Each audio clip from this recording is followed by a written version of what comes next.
Hello friends, today we are going to start new chapter, that is chapter number 11, perimeter and area. Friends, हम previous grade में दो factor पढ़ चुके हैं, perimeter and area. तो briefly हम देख लेते हैं perimeter किसको बोलते हैं. So perimeter is a distance covered by a closed figure. So let we understand by one figure. Perimeter मतलब कि कोई क्लोज्ड फिगर हो, उससे जितना डिस्टेंस कवर होता है उनको पेरीमीटर बोलते हैं. Area is the part of plane और regions which is occupied by closed figure. Area अगर हमको फाइंड करना है तो एरिया किसको कहते हैं, तो कि जो क्लोज्ड पाथ है और प्लेन है उससे जो रीजन कवर होता है उनको एरिया बोलते हैं. एंड ये distance covered by closed figure, ठीक है, उनको पेरीमीटर बोलते हैं. और एरिया जो है वो पार्ट, प्लेन का पार्ट है और क्लोज्ड फिगर का पार्ट है, उनको एरिया बोलते हैं. तो हम उनकी फॉर्मूला आज देखते हैं. उनकी फॉर्मूला हमको याद रखनी है, ठीक है. सो फर्स्ट हम देख लेते हैं perimeter. So perimeter of, first हम देख लेते हैं, चलो स्क्वायर, पेरीमीटर ऑफ स्क्वायर. तो सपोज पेरीमीटर मतलब कि सपोज कोई स्क्वायर है, ये स्क्वायर की मुझे पेरीमीटर फाइंड आउट करनी है. तो पेरीमीटर मतलब एक साइड, दो साइड, तीन साइड एंड चार साइड, क्योंकि चारों साइड स्क्वायर में कितनी कैसी होती है, सेम होती है. तो चारों साइड का टोटल मतलब पेरीमीटर ऑफ स्क्वायर. सो मैं उनको डायरेक्टली ऐसे लिख देता हूं, 4 इंटू साइड्स. चारों साइड्स का टोटल होता है मतलब 4 इंटू साइड्स. तो that is the perimeter of square. Now next one is perimeter of rectangle. Rectangle में क्या होता है, तो कि सामने की जो साइड होते हैं, सपोज मैं इनको L ले लेता हूं लेंथ एंड इनको ब्रेड्थ ले लेता हूं, ठीक है. तो 2 टाइम्स लेंथ आएगी और 2 टाइम्स ब्रेड्थ आएगी. तो हम यहाँ पे लिख सकते हैं कि 2 times length plus 2 times breadth. 2 times length आएगी, 2 टाइम्स ब्रेड्थ आएगी, ठीक है. उन सभी का एडिशन करेंगे तो हमको पेरीमीटर मिल जाएगा.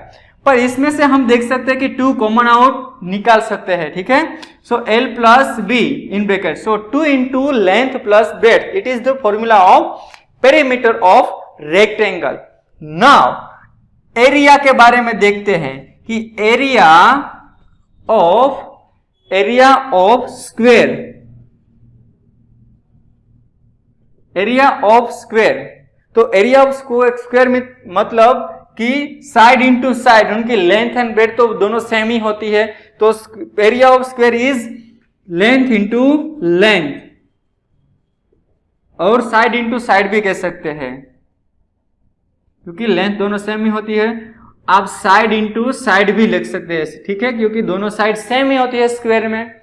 अभी हम बात करते हैं एरिया ऑफ रेक्टेंगल. तो रेक्टेंगल में क्या क्या होता है, लेंथ भी होती है, ब्रेड्थ भी होती है, ठीक है. So area of rectangle is length into breadth.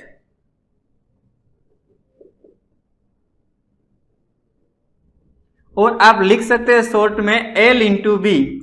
So friends, ये 4 फॉर्मूला हमको याद रखनी है. उसके ऊपर ही ये फर्स्ट एक्सरसाइज है. First one is perimeter of square, that is perimeter मतलब 4 into side. Next one is perimeter of rectangle, that is 2 into L plus B. Next one is area of square, that is side into side और length into length. And area of rectangle, that is L into B. तो ये 4 formula से हम आगे सम देखेंगे, ठीक है. So friends, exercise number 11.1 and example number 1. So let me read the data of first example and try to solve it. First example is the length and the breadth of the rectangular piece of land are 500 meter and 300 meter respectively. मतलब कि कोई land है, उनकी length क्या दी गई हुई है, so land की लेंथ दी गई हुई है 500 मीटर एंड वो लैंड की ब्रेड्थ दी गई हुई है, breadth of length that is B, that is 300 meter. So first what we have to find out, first we have to find out area. First we have to find out area. So let me try to find out area of that is land. Okay, so we know the formula of land. Area of, what is the shape of land? land का shape कैसा है? Example में दिया गया है rectangular shape है, ठीक है. So we have to apply the formula of rectangular of area, ठीक है. So area of rectangular land. So rectangular shape का किसी का भी एरिया क्या होगा? Length into breadth. So length into breadth, length कितनी दी गई है? 500 metre. So 500 into 300. If we multiply 500 into 300, what will be answer? 5 3s are 50 and behind 40. And what will be the unit? Unit क्या आएगा? तो कि एरिया का unit, अगर यूनिट मीटर में दिया गया है तो मीटर स्क्वायर हो जाएगा, सेंटीमीटर में दिया गया होगा तो सेंटीमीटर स्क्वायर हो जाएगा. तो यहाँ पे मीटर स्क्वायर हो जाएगा, ठीक है. So this is the area of rectangular land. Now second one, दूसरा हमको क्या फाइंड करना है फर्स्ट एग्जांपल में? तो कि दूसरा एग्जांपल में दिया गया है कि the cost of the land if 1 metre square of the land cost is rupees 10,000 rupees. 1 metre square land की कीमत 10,000 रुपीज है. तो टोटल लैंड की हमको कीमत फाइंड करनी है. तो हम लिख सकते हैं कि 1 metre square land cost is कितने रुपीस है? 10,000 रुपीज. 10,000 रुपीज है, ठीक है. सो हमारे पास टोटल लैंड कितनी है? टोटल लैंड कितनी है? 1,50,000. So 1,50,000 metre square land cost is how much? So what we have to do, we have to multiply closely, ठीक है. तो इन दोनों को हम मल्टीप्लाई करेंगे और जो फर्स्ट वाला नंबर होता है वो डिनोमिनेटर में जाता है. सो क्रॉस प्रोडक्ट करेंगे 10,000 into 1,50,000 divided by 1. So if we multiply both number, so what will be the answer?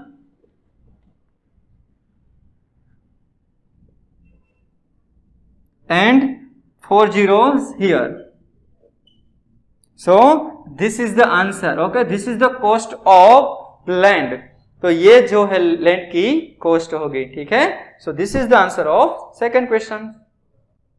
Hello friends, example number 2. Data is given in that find the area of a square park whose perimeter is 320 meter. So perimeter of square park is given that perimeter of square park is given that 320 meter.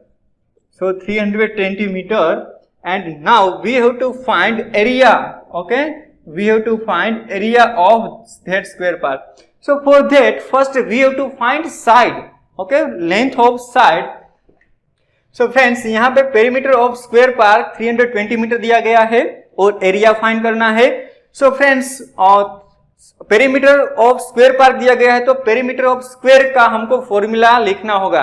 So we know that what is the formula of perimeter of square? That is 4 into side. Okay, 4 into sides, that is 320 metre total है perimeter. तो हमको side मिल जाएगी, ये 4 multiplication में है. सामने की side जाएंगे तो क्या होगा? साइड क्या मिलेगी? साइड का आंसर आएगा 320 बाय 4. अगर हम इनको डिवाइड करते हैं, ये मल्टीप्लीकेशन में था इसलिए सामने की साइड गया तो डिवीजन में चला गया. सो 4 8 जा 32 and behind 0. So what will be the side of square park? So that is 80. And what is the unit? That is metre. तो ये स्क्वायर पार्क की साइड 80 मीटर आई, ठीक है. स्क्वायर पार्क की साइड एक 80 मीटर आई. तो अभी हम एरिया फाइंड कर सकते हैं. सो नाउ, तो हम एरिया फाइंड कर सकते हैं. Now area of square park, area का क्या फॉर्मूला है?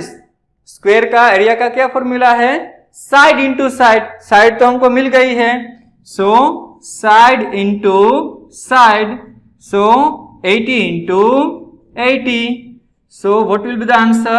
64 and 2 0 behind, and what will be the unit?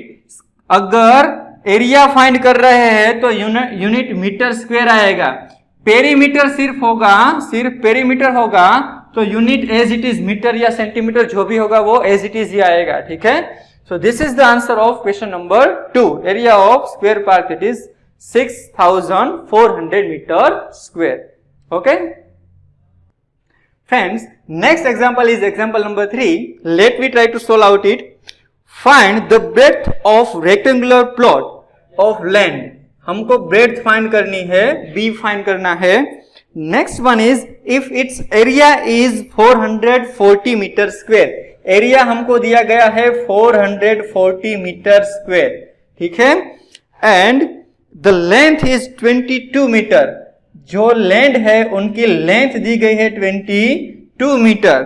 So also find its perimeter. Perimeter P भी हमको फाइंड करना है, ठीक है. सो पेरीमीटर भी फाइंड करना है. ये दोनों चीज फाइंड करनी है, ब्रेड्थ एंड पेरीमीटर. सो पहले तो हमको ब्रेड्थ फाइंड करनी होगी, उनके बाद ही हम पेरीमीटर फाइंड कर पाएंगे. सो ब्रेड्थ कैसे फाइंड कर पाएंगे फ्रेंड्स? ब्रेड्थ फाइंड करने के लिए फ्रेंड्स हमको यहाँ पे एरिया दिया गया है, तो पहले हमको यहाँ पे एरिया का फॉर्मूला लिखना होगा, ठीक है. सो लैंड दिया गया है, ठीक है, तो हम plot of land, okay. So we have to write area of rectangular plot भी लिख सकते हैं और लैंड भी लिख सकते हैं, तो प्लॉट लिखते हैं. So area of rectangular plot, what is the formula of area of rectangular plot? So that is length into breadth, L into B है formula. और यहाँ पे एरिया दिया गया है, एरिया कितना दिया गया है प्लॉट का? that is 440 metre square. And length भी दी गई है, लेंथ कितनी दी गई है? 22 मीटर. तो अभी फाइंड क्या करना है? B, ब्रेड्थ ही फाइंड करना है. सो अभी हम क्या कर सकते हैं? 22 को इस साइड ले आते हैं. सो मल्टीप्लीकेशन में है, इस साइड आ जाएगा तो डिनोमिनेटर में चला जाएगा और b एज इट इज रहेगा. 22 को 2 से 440 को डिवाइड करेंगे तो 22 जा and 0 behind as it is, तो 440 होगा. तो हमको मिलेगा आंसर यहाँ पे क्या आंसर आएगा? 20 is equal to B. That means b is equal to 20. B means breadth होती है, तो ब्रेड्थ का यूनिट कौन सा होता है? मीटर या सेंटीमीटर, ऐसा ही कुछ होता है, स्क्वायर नहीं आता है, ठीक है. सो ब्रेड्थ का यूनिट मीटर है यहाँ पे, तो मीटर ही आएगा. तो ब्रेड्थ हमको मिली 20 मीटर. तो ये फर्स्ट आंसर हमारा मिल गया. किससे फाइंड किया? एरिया के फॉर्मूला से फाइंड आउट किया, ठीक है. नाउ नेक्स्ट पेरीमीटर फाइंड करना है, तो पेरीमीटर की फॉर्मूला क्या है वो हमको पता होनी चाहिए, ठीक है. So we know that perimeter of rectangular plot, rectangular shape की पेरीमीटर क्या है? पेरीमीटर की formula that is 2 into length plus breadth. तो 2 लेंथ हमारे पास कितनी थी? 22 मीटर. एंड ब्रेड कितनी मिली? ब्रेड मिली 20. So first we have to add this two numbers. So 22 plus 20 that is 42 and multiply by 2 that is 84. and what will be the unit? Perimeter है तो unit as it is ही आएगा. that means metre होगा तो metre आएगा, centimetre होगा तो centimetre आएगा. यहाँ पे यूनिट मीटर है.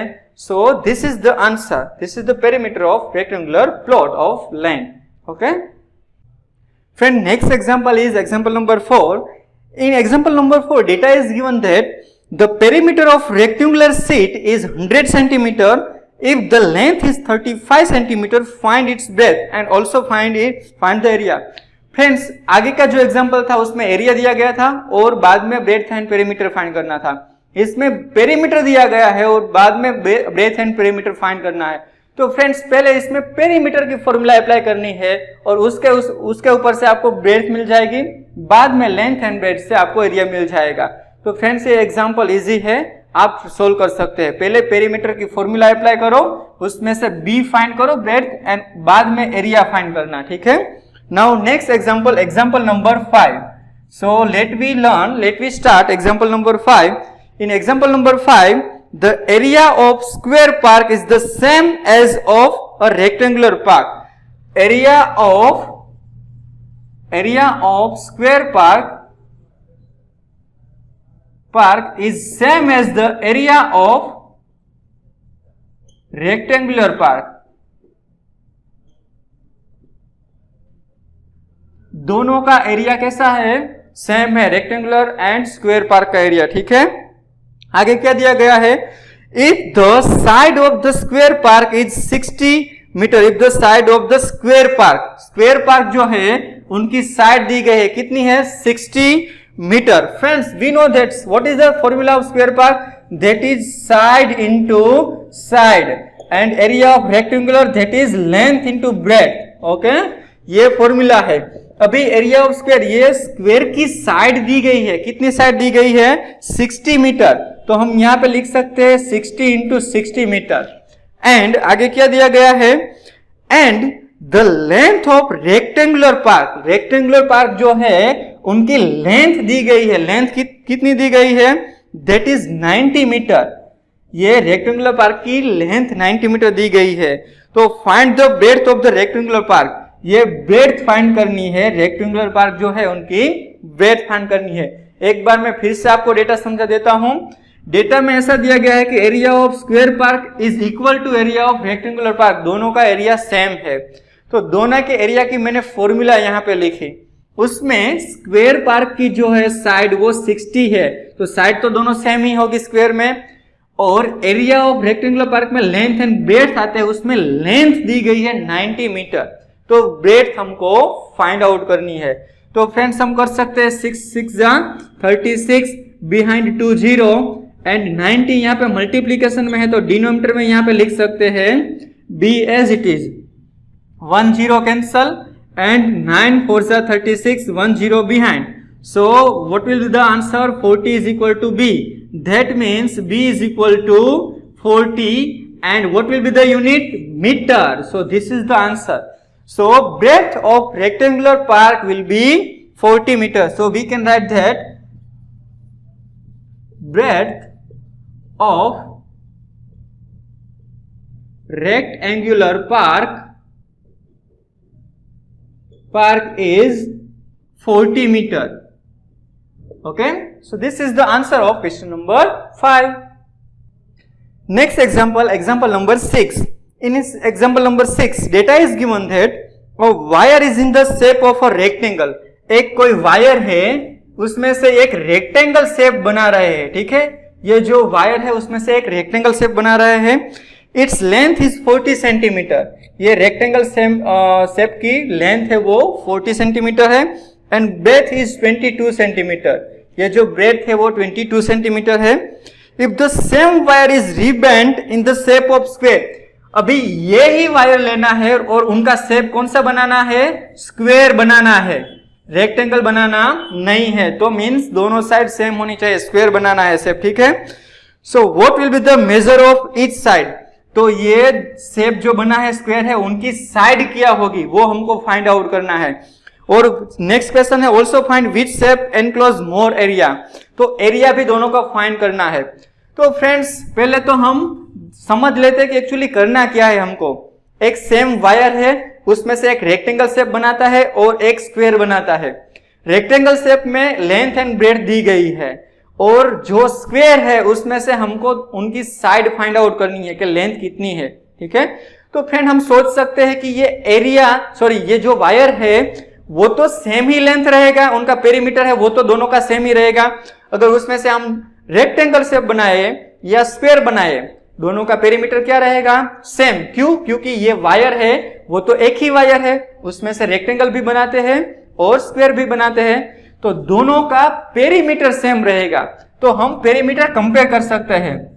तो हम लिख सकते हैं कि perimeter of rectangle shape is equal to perimeter of square shape, दोनों का पेरीमीटर सेम रहेगा क्योंकि एक ही वायर में से दोनों बन रहे हैं, ठीक है। Now what is the formula of perimeter of rectangle shape? तो we know that length into breadth, so length into breadth, and what is the, sorry not length into breadth, this is the formula of area.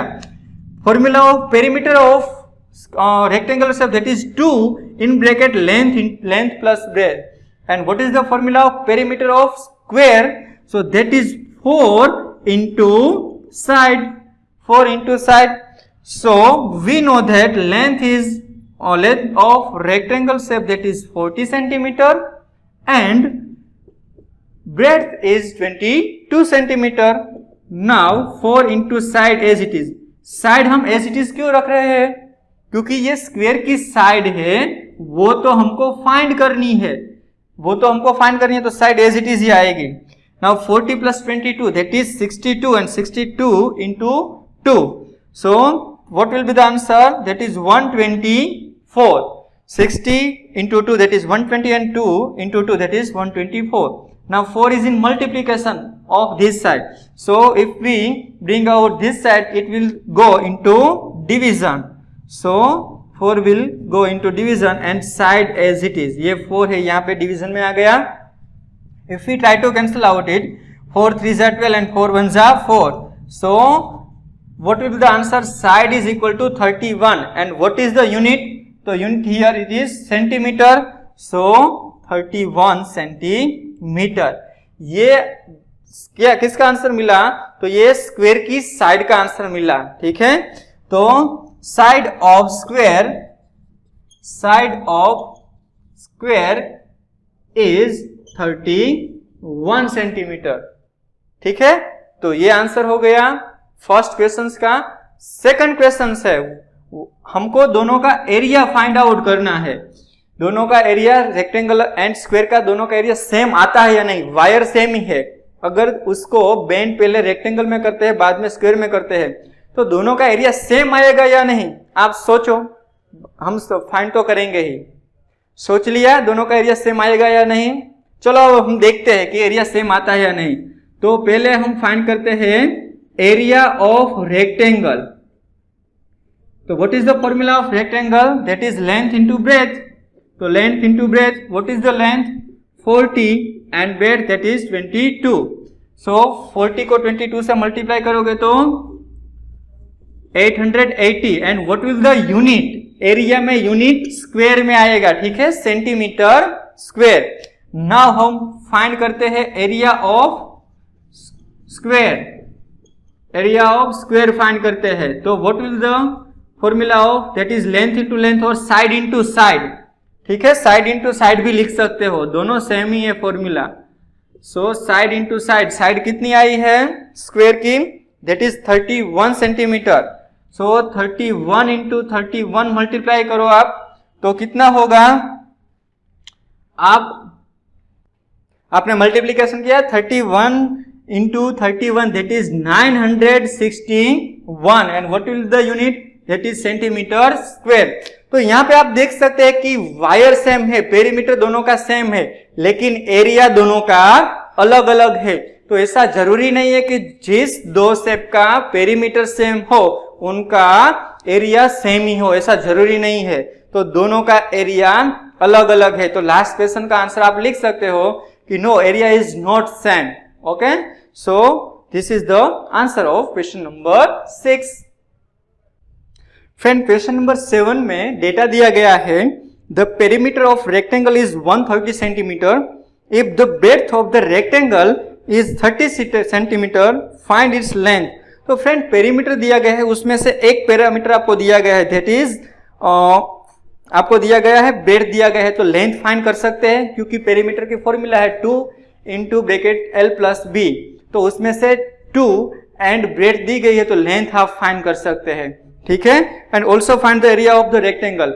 आपको breadth मिल जाएगी, length already example में दी गई हुई है, तो उसके ऊपर से आपको एरिया भी फाइंड आउट कर सकते हो, ठीक है। So now next question is question number 8। Please read the data carefully because it is little bit logically, ठीक है। Question, so a door of length of 2 meter and breadth 1 meter is fitted in a wall. The length of the wall is 4.5 meter and the breadth is 3.6 meter. Data में क्या दिया गया है कि एक wall है, उसमें ये वॉल की जो लेंथ है वो 4.5 मीटर है, ठीक है, एंड उसकी ब्रेड्थ है वो 3.6 मीटर है. उसमें एक डोर दिया गया है, ठीक है, एक डोर दिया गया है.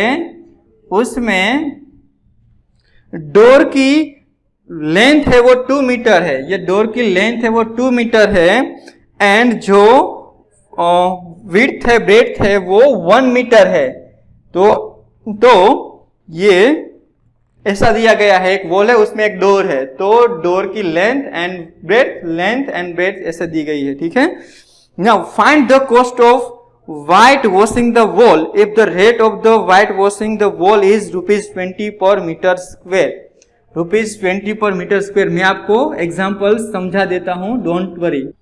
एग्जाम्पल ऐसा है कि एक वॉल है, उसमें ये डोर है, ठीक है, तो ये वॉल पेंट करनी है और पर मीटर स्क्वायर का कितना रुपीस है, 20 रुपीस है. पर फ्रेंड्स वी नो दैट कि अगर हम वॉल पेंट करते हैं तो डोर उसमें पेंट करने की जरूरत नहीं होती है, वो अलग से पेंट आउट होता है, ठीक है. सो पहले सिर्फ वॉल ही हमको पेंट करने है, तो वॉल में से कितना पार्ट पेंट नहीं होगा, ये जो डोर है उतना पार्ट पेंट नहीं होगा.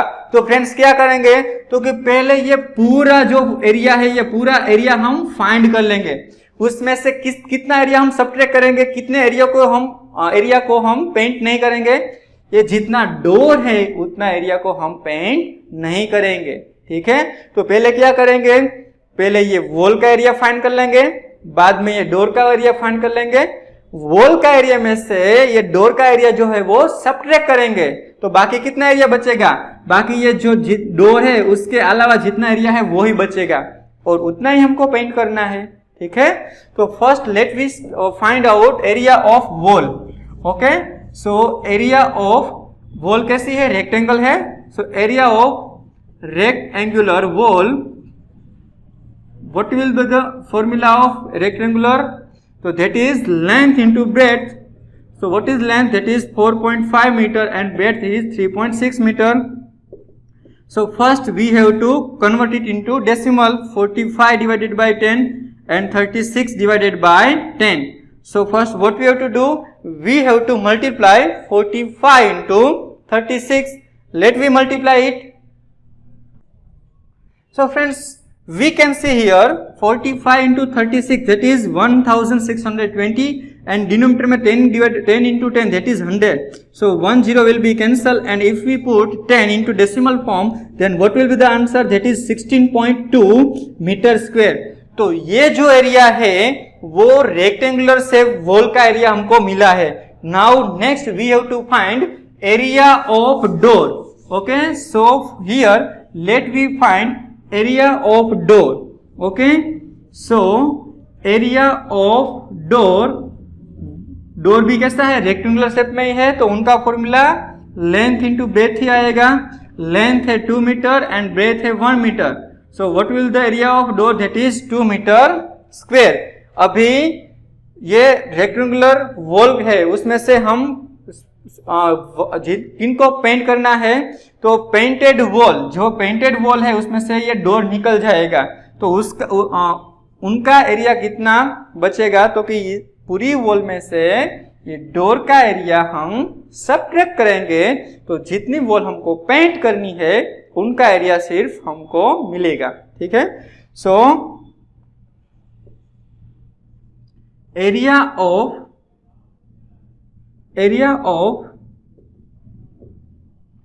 पेंट वॉल, जिनको पेंट करना है उनका एरिया, तो टोटल एरिया कितना है 16.2 मीटर. उसमें से हमको ये डोर का एरिया सब्ट्रैक्ट करना होगा, तो what will the answer, that is 14.2 metre square. इतना एरिया को हमको पेंट करना है. अभी उसमें भी हमको दिया गया है कि पर मीटर स्क्वायर 20 रुपीज है, तो हमको टोटल कितना पेंट करना है, 14.2 मीटर स्क्वायर पेंट करना है. तो हम यहाँ पे फाइंड कर सकते हैं कि 1 मीटर स्क्वायर की कॉस्ट कितनी है, ₹20.